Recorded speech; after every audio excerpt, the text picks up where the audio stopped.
There's a real urge, is there not, at the moment, you probably are aware of it, of people wanting to get back to the land, people getting out of the towns and the cities. Where I am, there's 28 5G poles that have just gone up, and there's a sense of concern about the radiation that might be happening and the legality of it all and who asked for it, the consent to have it in the towns.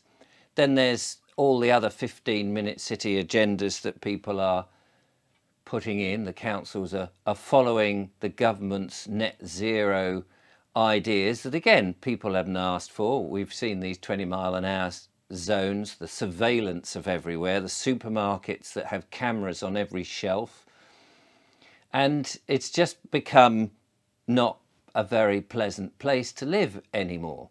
Towns are expanding at a huge rate, and these new builds are going up, but they're not particularly friendly looking, with mean windows, tiny gardens, all very much the same, all enclosed and resembling, in my mind, concentration camps, a concentration of people in one area with very little amenities.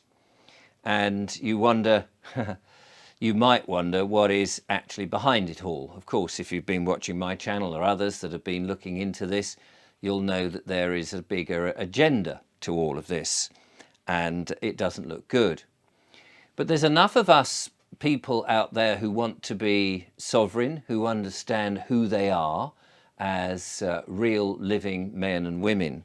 And there seems to be this urge to get back into the country, to grow our own veg, and also to have a much simpler life, to trade with like-minded people, small family-run businesses, people like that, rather than these dead entity corporations who seem to be looking after their board of directors or the shareholders before even the employees, let alone the customers. We're the ones that get milked.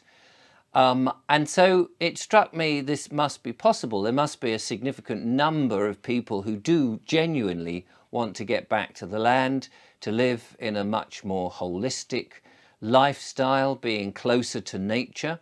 But how would you do that? Well, it seems the government are hell-bent on getting rid of farming at the moment. We've seen all these policies and strange schemes being signed off, such as these schemes for fresh, good quality agricultural land going under solar panels or wind farms, or farmers told to grow anything but actual food. And we know that they don't want cattle, pigs, poultry under attack. You've got to register every chicken that you have. And we know that there is this systemic attack on the food, holistic, wholesome, organic, real food that we eat. And we're continually being encouraged to eat something which you and I would not want to put into our bodies, nutrient-free, vitamin-deficient food that actually plays no part in the health of the nation. So what do we do? Well, these farms, it seems, are closing. And so there is land available on quite large quantities. But of course you need several million these days to buy anything significant. But what if sovereign people got together and said, you know what, we will set up our own private membership. We'll invest a number of thousands of pounds each, and we'll buy somewhere together. Or what if these same people approached an existing farmer and said, look, you're struggling to make a profit. You're making a loss from this monoculture and these big tractors and combine harvesters and all the horrible stuff. You've turned into what was a lifestyle and something that was good into a corporate industry supplying commodities, and you never know where your grain or your one product goes to. And it could go into different places and you have no notion that it's actually food. Well, what if the same people went to that farmer and said, we'll rent 5 acres from you? And this is something I think we could do. We could go either we put the money together and we buy a farm, or we simply rent from a farmer individually a plot, say 5, 6, 7 acres, whatever we need, and you might be paying a few thousand a year for that. But think, if you've got 20, 30 people buying up or renting 5-acre plots and paying a couple of thousand rent each year for that, so that you can grow your own food, that you can build your own cabin and you can live on the land, you can tend to your own animals. There may be people, for example, who have 3 or 4 cows. They may only need 3 or 4 cows, enough for themselves.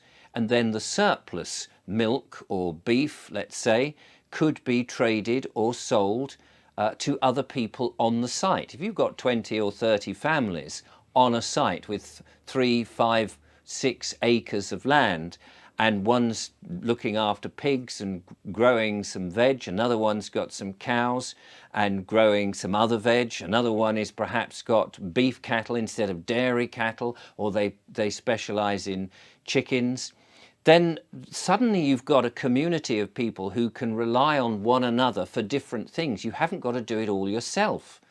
And that struck me as being a very sensible way of doing things. And not only would you need to be growing or doing animal husbandry, but you could have people who have those old-fashioned skills, a blacksmith who can make everything from his own forge. You could have somebody who is a leather worker who can make shoes and clothes.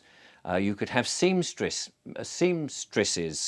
and tailors who make clothes. Some of those old professions, now they may only need 1 acre. They may pay, I don't know, £1,000 for the privilege a year, but all of that adds up, and a farmer could be earning a much better living, basically doing very little on his farm. So instead of taking £1,000 from one of these venture capitalists to have 100 acres turned into solar farms, basically a brownfield site, killing off the wildlife, decimating the soil, and not being a benefit for anybody in the area, really and truly, we could see more people going back to the land, living holistically, growing and making their own foods, building and creating their own crafts, serving one another. Now, I'm just talking about that would be perhaps one farm, but imagine that going along up and down the country, these private members associations going in various farms up. Those people in the towns and cities who are fed up with the way that the councils are implementing the net zero policies that are being given to by the government, and decide, you know what, actually for a few £1,000s I can scrape that together and I can get into the countryside, I can live very simply, and I can help my fellow man, and we can work together, and we can come together at weekends or evenings. Perhaps somebody is growing hops and growing barley and creating their own beer. Basically, I'm talking about recreating the village environment of those people who are interested in their own type of lifestyle. Think of the Amish in America. Think about how they managed to escape that awful so-called virus we saw in 2020. Apparently, I was reading about that in the Light newspaper, and the interesting thing was none of it came into them because they said, we don't have a television. They didn't know it was a thing, and so therefore it never came in. They didn't need any medical interventions or anything. They were separate from the rest of the world, and they lived in their own healthy or organic community. Now, obviously they come from a certain religious bent, but that's nothing that we would have to worry about. People can have whatever religions they like. The point I'm making is that they come together, those people who want to live in a very simple, basic, happy way where community is important, being in the real world with one another, meeting, laughing, joking, working hard for the common good, working with each other, not as a commune like you saw in the 60s where they're all smoking pot and that sort of thing. No, people would have their own autonomy on their plot. Think of it like just an oversized an allotment. You know, people come together on the allotment and people watch each other and they talk and they share ideas and what have you. It's just you're talking about 5, 6, 7 acres depending on your requirements. Now that would be relatively easy to put together and people could be autonomous, pretty much barely ever having to set foot in the somewhat outside corporate world which is going on. It's just an idea. It's just an idea. And we need these ideas. We need these solutions. We need to be thinking more about what can we do for the future? What do I really want for myself, my family and my children? What do I really want for the health of the nation, rather than all this fear-mongering about, oh my God, look what's happening over there. Oh my God, I'm worried about this. We, the people, have the power to do something. We just have to get up, grab each other, have a good conversation about it, make a plan, and go and do it. Seems simple, and that's what I'm after.